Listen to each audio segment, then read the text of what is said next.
Hi guys, magandang gabi po. Guys, ngayon ay gagawa tayo ng inasal guys. Dahil may nag-order po. Ito po yung ating quarter legs. Na-slice na po natin. Nahiwa-hiwa na natin siya ng dito sa balat niya. Nahiwa-hiwa na po natin siya para maluto hanggang loob guys. So, ito yung ating mga sangkap.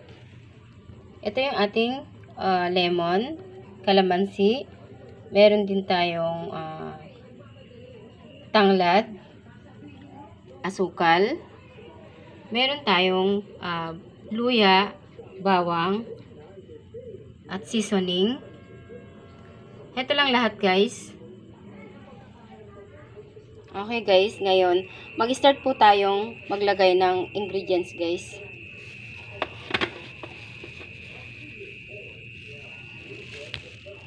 Okay, mag-start na tayo guys. Okay guys, mag-start na po tayo. Unahin po natin yung ating sisang, bawang, tsaka luya, asukal. Saka natin pipigain yung lemon.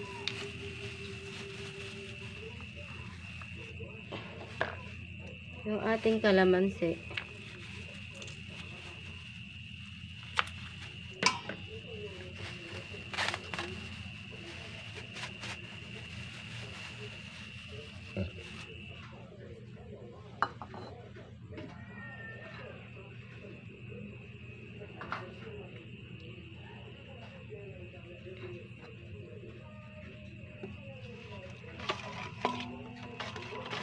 Pala natin ng suka po guys. Lagay na natin yung tanglad na iniwan natin.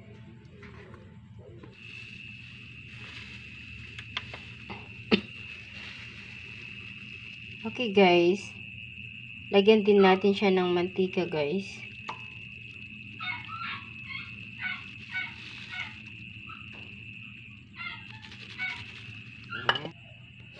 Okay guys, nilipat ko na po siya sa Tupperware guys. Ngayon nilagay na natin siya sa freezer para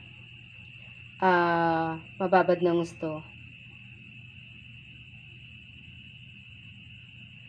Para ito ay manunuot yung kanyang lasa. Okay guys, lagay na po natin sa ating freezer. Guys, okay na yung ating chicken inasal. 2 days lang po siya sa freezer guys. So okay na. Pwede na natin ito i-repack guys. Okay guys. Ito nagre-repack na tayo guys. Nakapag-repack na po ako. So guys, thank you for watching. Please wag niyong kalimutan mag-like, share, and subscribe sa aking channel guys. Thank you. Okay guys, okay na yung ating inasal, na-repack ko na. Pwede na natin to i-deliver guys. Kasi in-order nila sa akin to, so pwede ko na siya i-deliver. Na-repack ko na siya guys. Ayan. Ang dami niyang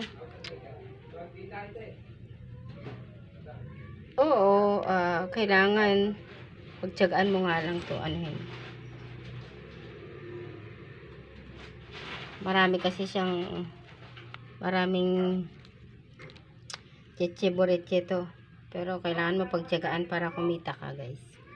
Ayan guys. So sinong gustong umorder, order po kayo para gawan ko po kayo guys. Thank you po sa mga umorder.